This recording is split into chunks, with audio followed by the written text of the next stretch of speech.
Hello there folks, and welcome to something completely different. Today is not going to be a straight up guide.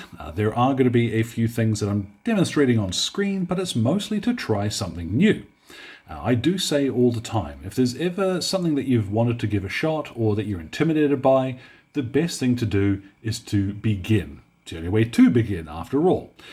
However, I don't often put my money where my mouth is. And what happened was recently I saw a little Instagram reel by Travarion, who was doing something different with essentially a variation on what we now know as the slap chop method, and I thought it looked kind of interesting. I'll make sure there's a link in the description to where I saw that because it's super cool, and I wanted to give it a shot. So because I was doing that, I figured, well, I'll put the camera out in front of me, and I'll have a wee natter about what I'm doing as I do it, along with some thoughts about practice and that dreaded word, practice. So the paints for this will be listed in the description, and rather than demonstrating all of them on screen, they're going to have where they are on the miniature written next to them. If you find that useful, let me know. Anyhow, enough of me waffling. Let's cut to more waffling. So painting-wise, what I've got in front of me is one of the plastic Krieg miniatures, and he's got a resin 3D printed head from Tiny Legends. Now they also do those available for purchase if you want a physical version, you don't have a printer. They're very cool. I love the look that they give the plastic figures. Now, what I've done is to start by priming him with Raven Black, which is from the Colourforge range. You could use a pure black here. Raven Black is just my go-to, so we'll see how this turns out. Now I've got a little bit of pluck foam from a carry case. You can also get the sheets of this stuff. It is acoustic dampening foam from Amazon or similar. It's really, really cheap, and these little nubbins make for great brushes for stuff like this. What I've done is pluck one of them off and then just pinch the tip so that instead of that little rounded edge, I've got a funky little rough nubbin. And I'm going to dip this into some ash grey and just get a little bit of it off on the end there, and we'll start applying this over pretty much the entire miniature. Now this is what I had seen Travarion doing on a Howling Griffin Terminator. And I think I'm a little concerned that this will probably work better on something with harder edges. But the premise is very similar to what you'd see from most slap chop tutorials. The idea is that we're creating these light values that our contrast or speed paint or what have you is then going to go over the top of. So we want a little bit of the black recesses to stay behind, but we can be quite generous in how we apply this first of all. Some places we're going to come in with a brush, and I'll show you doing that in a second. But yeah, I really enjoyed the look that came about from this. And I wanted to give it a shot myself. And as I was sitting there thinking, God, the number of times that I sort of shy away from doing something for the first time because I think, oh, that'll be difficult, or it's not going to look like how that guy did it. And I thought, well, don't I always say, give it a shot? You know, try it out, see how things go, and then adjust your approach if things aren't working. And I figured, you know, why don't I put my money where my mouth is? Because, yeah, I think it's important that we play, for lack of a better term, that we play with our paint sometimes, because rather than slavishly adhering all the time to what you might see in a guide or a tutorial or what have you, by mucking around like this, you may discover, you find a style that you like, or you may adapt it to how you already like to paint. All right, I think I've reached the limit of what I'm going to reach with the stippling here.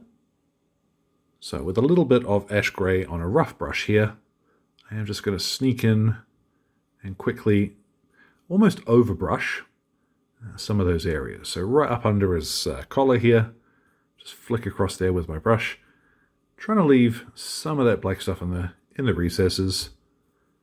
But yeah, this is quite fun. The importance of mucking around, as I think I'm going to title the video, is that every time you are applying paint, every time you're pushing paint around with a brush, you are learning something. So doing something like this, which is a low stakes, indulging curiosity. I'm not putting this in an army. I'm not worried about how he's going to look when he's finished. And I think that gives you a lot of freedom to play with what you're doing and low stakes victories. They're important. Oops, I think that might be a little bit too thin there. Okay, now once that has dried, you'll see I've gotten under there in a few places with the brush, just enough that it's not completely black in those recesses. I do want the whole miniature to take the color that I'm going to paint over the top. Now what I've got is a fresh bit of that pluck foam, and I haven't ripped the end off, and I'm just going to pop that in a little bit of white. Now this is where we're going to create the three-dimensional look to our sort of undercoat here. So popping on areas that I want the brightest parts to show. Oh, goodness me. I might have a bit much paint there. We'll find out, won't we? Like I said, the whole point here is to be experimenting. I'm not 100% certain this is going to work out the way that I had in mind. But, like I said from the beginning, that's the point. I want the experience, really. So let's concentrate on higher points. I do still want to put a little bit of white on, flatter areas, because ash grey, while it's a really good primer for a bunch of things, by itself is not terribly light. So concentrating on higher folds of his jacket, his knees, that sort of thing. Let's get some white in there. Now I don't think that I'm going to need to do as much sort of brush work with the white as I did with the grey, because the parts that are not being reached when we get in there with the white are the stuff that's going to be where light is naturally not going to reach. So let's see what we end up with after a couple of passes with this stuff. I'm a bit suspicious. Now, I think that's going to work. What I'm going to turn to now is some quite watered down black, and I am going to pop this along the edges of hard details, so armor, weapons, and stuff like that. Obviously, on the Howling Griffin, there was a lot more of this.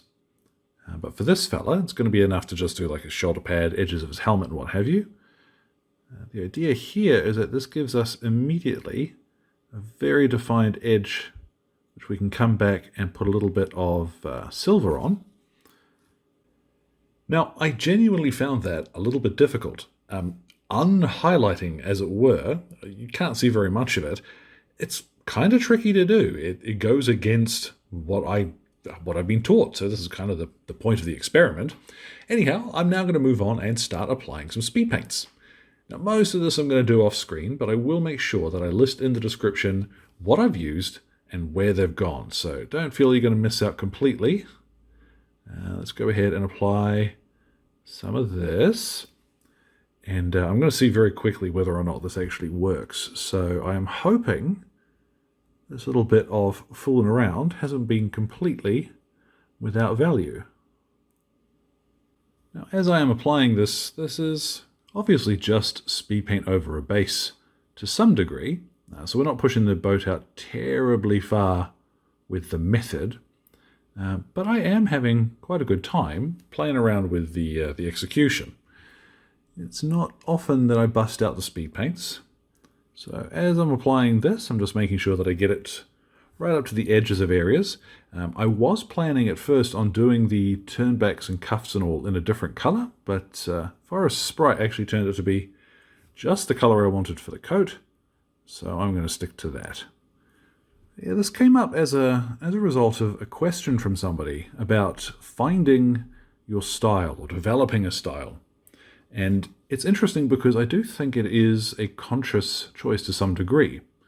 Back when, 20 odd years ago now, which is embarrassing to admit, and yet, a buddy of mine showed me his, what was then Imperial Guard, is still Imperial Guard, but he had done 80 odd figures, and I really liked how he had painted the faces. So I asked him, how did you do that? And he showed me. And it forms the basis to this day of how I approach painting faces and skin and stuff like that. So, Ridian, if you're out there watching, you're a bad influence. Some of these bits I'm going to need to come in with a smaller brush.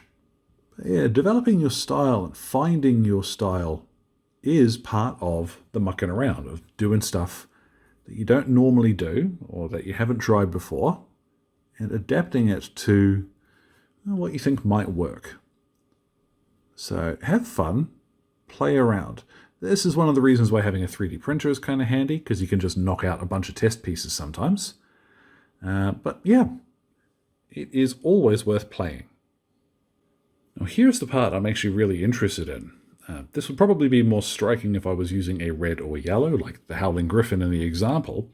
But let's see how those black edges turn out under some Absolution Green.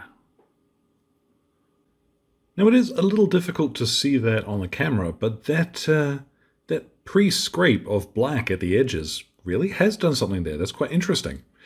So the bits that I am going to wash and highlight with metallics now, I want them to stay shiny. So what I'm going to do is matte varnish and seal the figure now. Now that I've got on the varnish and the wash in those spots, what I'm going to do is the final step, and I'm going to go ahead and apply some plate mail metal for this. Now I've thinned this down a little bit more than I usually would, because I want to be relatively careful in how it's going on, because I don't want very much of this, I don't think. I'm just going to touch it along the edges of some of those black parts. I don't want to do all of them, but just enough to give it a kind of dinged up, slightly battered finish. And that works. It's quite similarly to how I normally highlight black metals, so it's quite convenient, really. As well as this, I'm going to go ahead and dot in the metalwork. And yeah, I actually quite like how that's turning out, to be honest. Is this how I would normally paint an army? The short answer is probably not.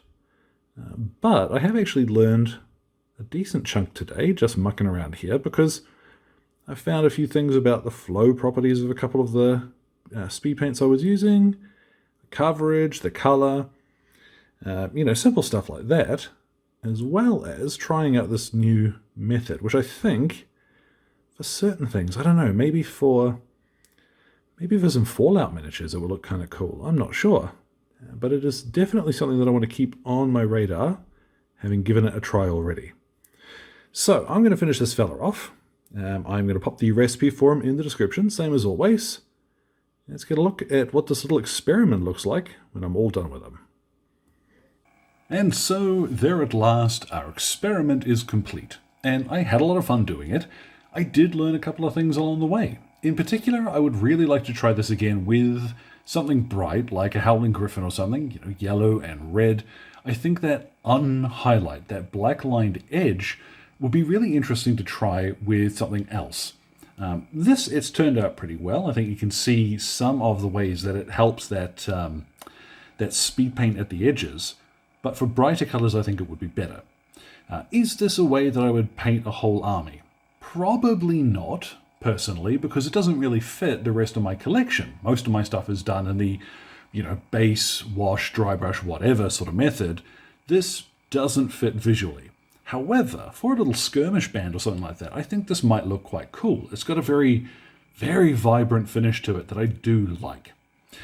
So if you've found something interesting, or this has encouraged you to go out and try something new, I thoroughly suggest do it while you've got the opportunity. If there is something standing out that you've wanted to give a try for a while, do it. Grab some paints and have a shot. Try it out, because you might find some new way that you like doing things. So thanks for listening, folks. Like I said, a little bit different today, and you all look after yourselves. Have a nice day.